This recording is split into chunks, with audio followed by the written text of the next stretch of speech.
Although he detested the fact that his character never developed and termed the show juvenile, he actually quit for reasons other than money. It was only recently that his genuine motivation was revealed. And the startling reality? Blacklisting, civil rights, and a secret Hollywood wished to keep hidden forever were all involved. Pernell Roberts was born in Waycross, Georgia, on May 18, 1928. His youth was characterized by extreme poverty because he was born during the Great Depression. By the time he reached 5, more than 60% of the farms in his neighborhood had gone bankrupt. After pursuing his dream of becoming a doctor, his father ended up selling Dr. Pepper door to door. He only made $7.85 a week, or roughly $143 in today's currency. Due to the lack of plumbing in their wooden home, young Pernell had to go more than a mile each day to obtain water. As the town's unemployment rate rose to about 42% between 1932 and 1934, his family was forced to rely on food aid. A one moment altered his life. When he was 11 years old on July 11, 1939, he witnessed 78 Klan members march through his village. The seeds of his commitment for civil rights were sown by that horrific sight. His mother worked until 2 in the morning at 3 different jobs.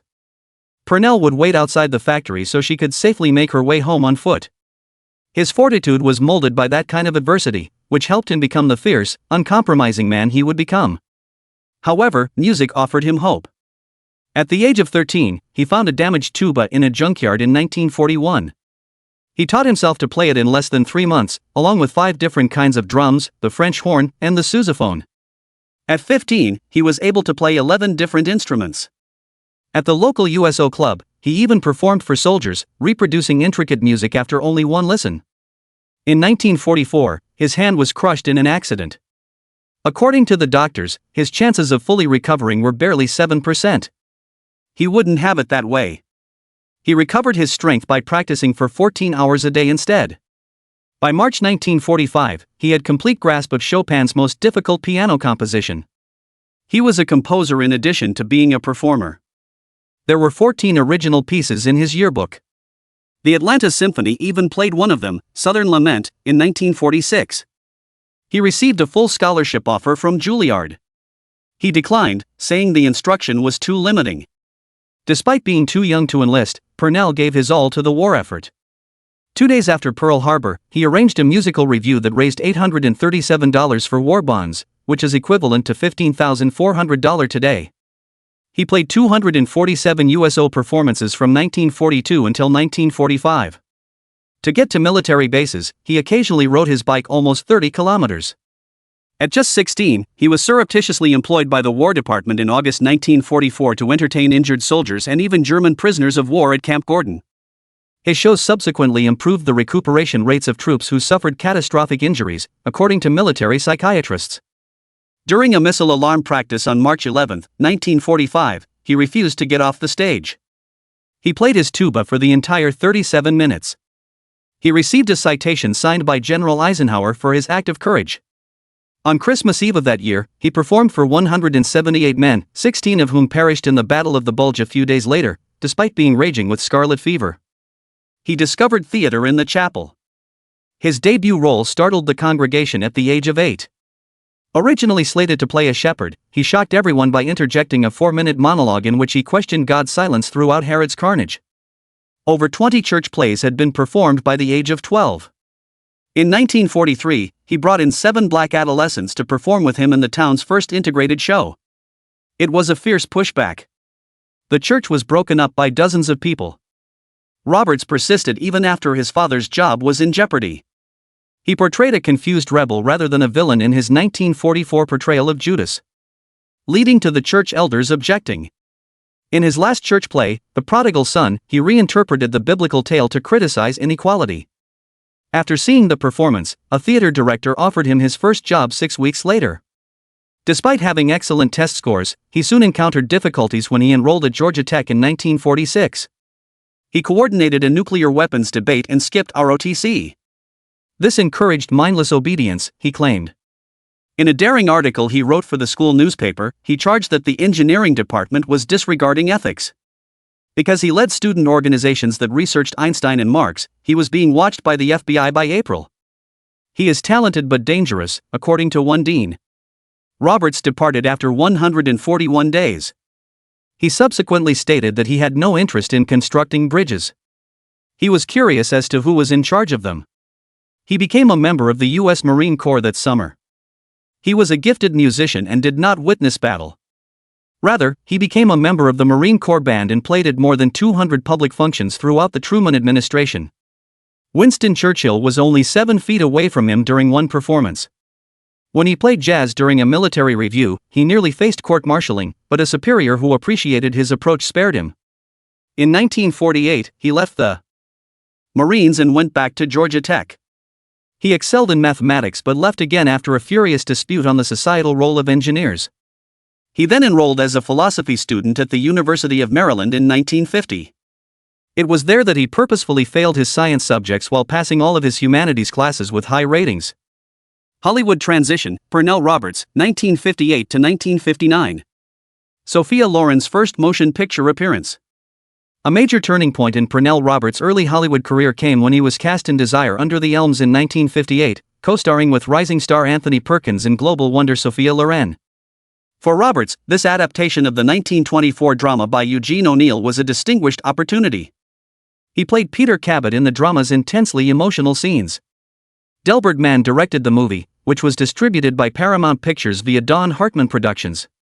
O'Neill and Irwin Shaw wrote the screenplay. The film's reviews were divided, with critics praising Burl Ives' depiction of Ephraim Cabot in particular despite its stellar cast and literary credentials. Ives' performance was famously criticized by Bosley Crowther of the New York Times, saying he didn't look like a tired and unmotivated old toilet, but rather like foxy grandpa wearing a religious black cap.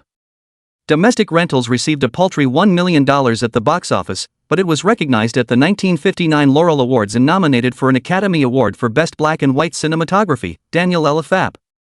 Roberts saw this 111-minute dramatic film as his foray into serious Hollywood cinema and the beginning of his varied career path that would eventually bring him much more fame. We start typecasting Western films. Ironically anticipating the course of his career, Roberts won a character role in The Sheepman in 1958, opposite Hollywood mainstay Glenn Ford. Beginning with this Western, Roberts developed a complex relationship with the genre that would both boost his reputation and ultimately thwart his creative goals. Roberts offered a unique seriousness to his Western roles as a classically educated actor who had acted Shakespeare on Broadway and earned the coveted Best Actor Drama Desk Award for his off-Broadway portrayal of Macbeth in 1955. Unlike many of his peers, he had a formal theatrical background, adding subtle characterization that is uncommon in the genre to his performances. Roberts, who had just finished Broadway runs in The Taming of the Shrew and The Duchess of Malfi in 1957, moved between movie sets and theatrical shows throughout 1958 before taking on Hollywood projects as well. As reviewers pointed out, if Roberts felt typecast by Westerns, they also provided his finest role. The irony of his Western typecasting would later become clear. He first saw the realities of Hollywood Western production during his time on the set of The Sheepman. Lengthy filming in far-off places, physically taxing sequences, and dialogue that is streamlined in contrast to his Shakespearean training, creating the professional habits and industry ties that would eventually result in his big-screen TV break the following year. Co-starring Randolph Scott in Ride Lonesome. Roberts played the morally complicated outlaw Sam Boone alongside genre legend Randolph Scott in the 1959 Western Ride Lonesome, which many critics believe to be his best film performance. Directed by Bud Boetticher and began filming at Lone Pine on August 14, 1958, in a spectacular cinemascope. For fans, this 73-minute picture has been praised as possibly the best B-movie, 49. A renowned ensemble cast was assembled for the production, which was part of Boetticher's critically acclaimed Randnon cycle of westerns and also featured James Coburn's film debut. One critic praised Roberts' portrayal of Boone for its nuance, pointing out that Roberts evokes every ounce of sardonic humor, charming masculinity and loyalty to his own unique code, which the script permits. It's interesting to note that Roberts' character was supposed to die in Burt Kennedy's original screenplay, but Boetticher thought his performance was so endearing that he sought permission from studio boss Sam Briskin to let the character live 9. Although he allegedly agreed to film 2 endings, the director purposefully only shot the one in which Roberts survives. Roberts' rising theatrical fame coincided with the film's production, which created a crucial moment where his stage-honed acting skills transitioned flawlessly to the Western genre and demonstrated his ability to play nuanced characters even within traditional frames. Pernell Roberts signed on to play Bonanza's Adam Cartwright in 1959. It was a significant event. NBC had big expectations, and Roberts was no newcomer. His roles in Othello and Antigone demonstrated his strong theatrical background. However, Roberts was already dissatisfied by 1962, only 3 years into the program. "I would want to be out completely now," he stated candidly, "but I had to sign for a 6th year to obtain a rise." In an effort to maintain the success of their highly regarded program, NBC extended his contract from the 5 years he had originally signed to 6. They refused to let him go when he asked to. One executive acknowledged that, "We were attempting to present a tidy package to a new sponsor, and I felt a certain amount of accountability." Roberts portrayed Adam as a contemplative, university-educated architect. In contrast to the younger Cartwrights, who were more impulsive, he was the quiet, learned brother. What began as a novel and intricate function, however, soon grew stale. The character was unable to develop because of the writers. Adam pretended that he required his father's approval for everything, no matter how old he was. Later, Roberts remarked, "I was expecting a sophisticated show, but it felt empty." He was already alerting others to the problems by 1962. He said, "What we talked about never happened." His limit was reached in 1965. He clarified that he and the powers had disagreements over character development, screenplays, and other matters. "As soon as I got to work, I became really angry. It is not a way to life." He told a reporter after he departed that the Bonanza situation was not the most rewarding experience of his life. "For a time, I needed to be in a different setting. Thus, I focused on regional theater." Despite being made famous by Bonanza, he never liked being in the spotlight. The unexpected fame was startling. He once compared my participation in Bonanza to Isaac Stern sitting in with Lawrence Welk. Roberts was not interested in celebrity for its own sake. He was looking for meaning. He felt constrained by the formula and shallowness of the presentation. He was asking by 1963 if it wasn't a little absurd that 3 grown men had to have their father's approval for everything they did. He yearned for parts where he could really shine. Week after week, however, he continued to play the same lines. The mental toll was mounting. He said, "It wore me down." Roberts was open about his frustration on set. He had ongoing arguments with authors and producers. From the start, he questioned almost everything. He said, "I fought all the way for the first 3 years of the show. I simply accepted that I would have to serve out my time after that." He detested the hurried tempo. Last-minute scripts were submitted.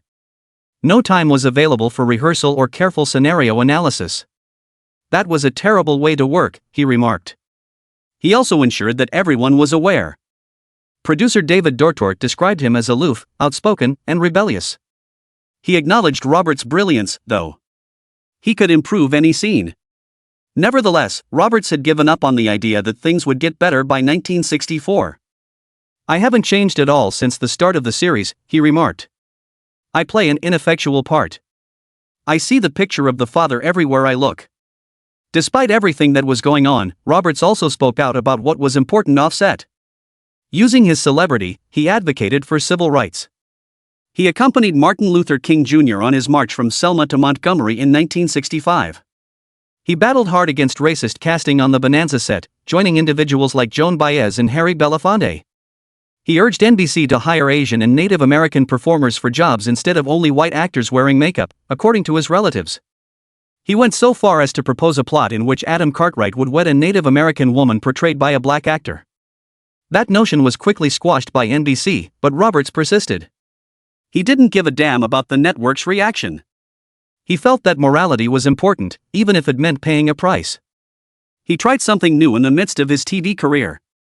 Come All Ye Fair and Tender Ladies, Roberts' folk music CD, was published by RCA Victor in 1963. It displayed his more sensitive, creative side. Among the traditional folk tunes he performed were In the Pines and They Call the Wind Maria. Acting on Bonanza did not provide him with the same form of escape that music does. He was able to express his creativity without the network interfering. It was important to him that the album wasn't a hit. It was sincere and authentic, exactly the type of job he was looking for. Roberts continued searching for methods to get back on stage as well. His first passion was theater, but he was nearly unable to pursue it due to his NBC contract. During the production months, he was prohibited from working outside. He was insanely frustrated by that constraint. He claimed that being prohibited from performing elsewhere was one of Bonanza's main issues. He experienced a sense of helplessness. The network wasn't pleased when he attempted to break free in 1963 by performing on stage with Night of the Iguana. Pernell Roberts was psychologically spent by late 1964. Playing Adam Cartwright on Bonanza had been the last straw for him. He was saddened, not just frustrated anymore. Despite having a Drama Desk Award in Shakespearean training, Roberts, a serious actor, felt creatively stuck. He stated he stopped reading screenplays because the role was so hollow. Upon arriving, he would ask for the lines, recite them, and then go for home. For him now, that was all it meant. One day while filming, he was observed using a stubby pencil to draw thick black lines through his words. Instead of memorizing a speech, he insisted that his character read it from notes. Roberts had become a silent dissident. According to him, he remained resigned for the last 2 years of his tenure on the show. The character never developed or changed, and Roberts felt trapped as an adult portraying a child. Then the Hollywood shocking moment arrived. He received one of the biggest TV contracts of the decade from NBC. The entire rerun residuals, $10,500 each episode, and a total payout of $693,000 for the 1965 to 1966 season. Roberts didn't even blink, though. He left. By 1970, his co-stars had become millionaires, stayed, and received raises. Roberts shrugged, however, when questioned about the money he forfeited. "I don't need that much to live," he remarked. He valued ethics and the arts before money. During the Selma to Montgomery March, Roberts stood shoulder to shoulder with Dr. Martin Luther King Jr., only weeks after recording his final Bonanza episode. He had no intention of seeking attention. In civil rights, he had always been involved. He urged NBC to stop using white actors in ethnic roles, demonstrated in front of Congress, and staged picket line protests. He even criticized the network for having crews who were exclusively white. Protecting a TV career was not as important to Roberts as standing up for justice. Things had already worsened behind the scenes, though. By 1964, his conflicts with the producers had become frank and acrimonious. He criticized the show for being too juvenile, bemoaned its lack of diversity, and asked why 3 grown men needed their father's approval for everything. He was described as unprofessional by his co-star Lorne Greene. After being labeled rebellious by producer David Dortort, Roberts retaliated by cutting out language and attempting to bring honesty to a show that he saw was shallow and ridiculous.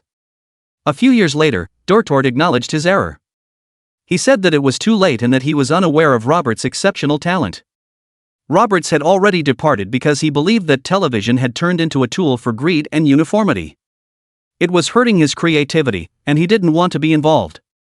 Returning to Broadway in 1972, Roberts co-starred with Ingrid Bergman in Captain Brassbound's Conversion. It was a proud occasion. One reviewer gave his performance high marks and hoped that it would ultimately remove Bonanza's shadow from his career. Although he had never lost his theatrical presence, it didn't.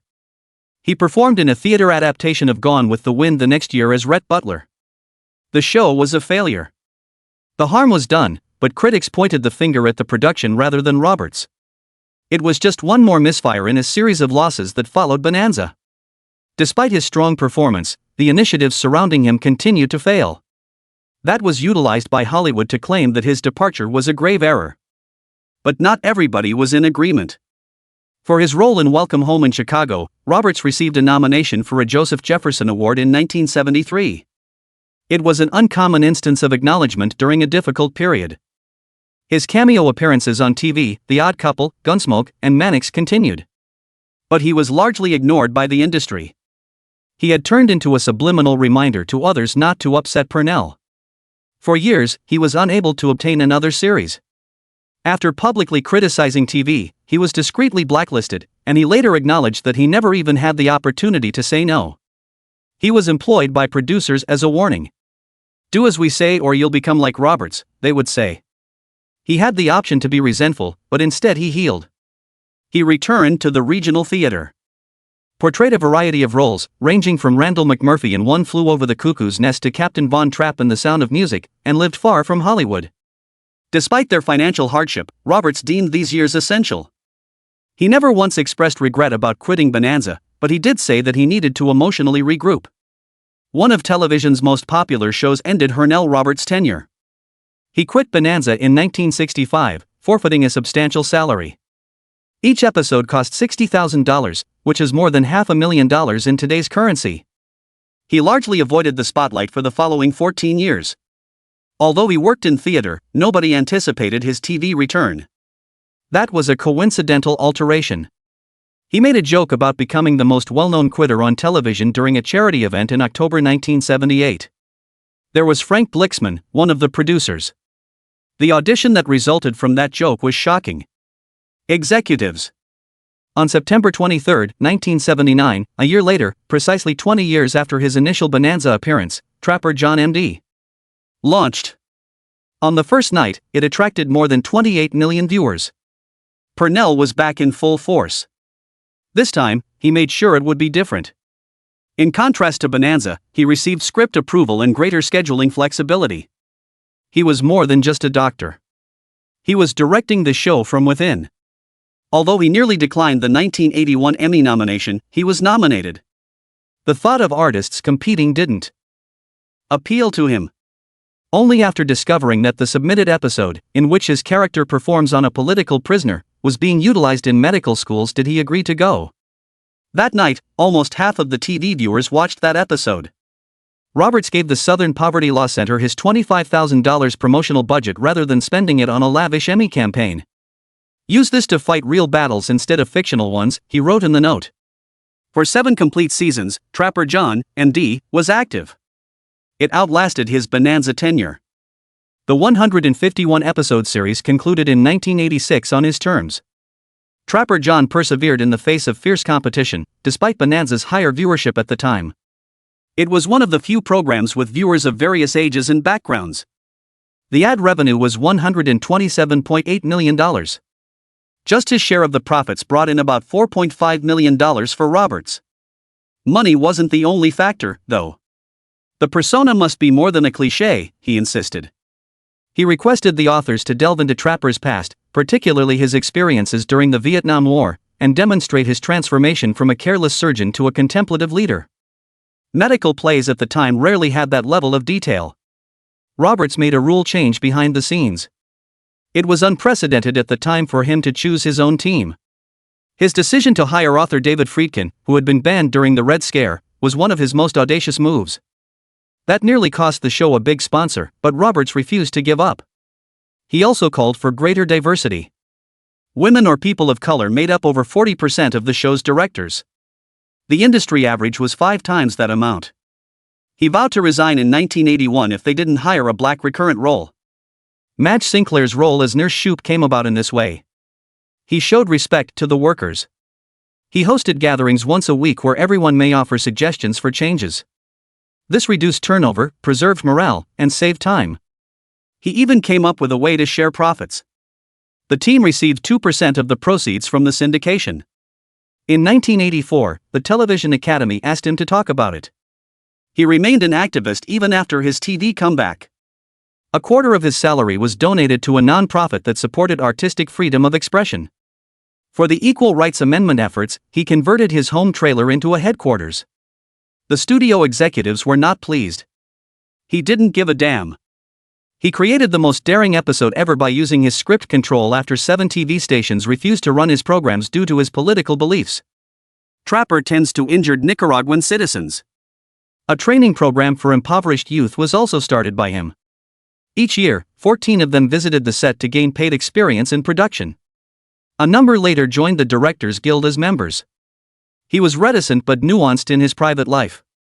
He had 4 spouses. His sole child, Jonathan, was born to his first wife, a theater professor who was 15 years his senior.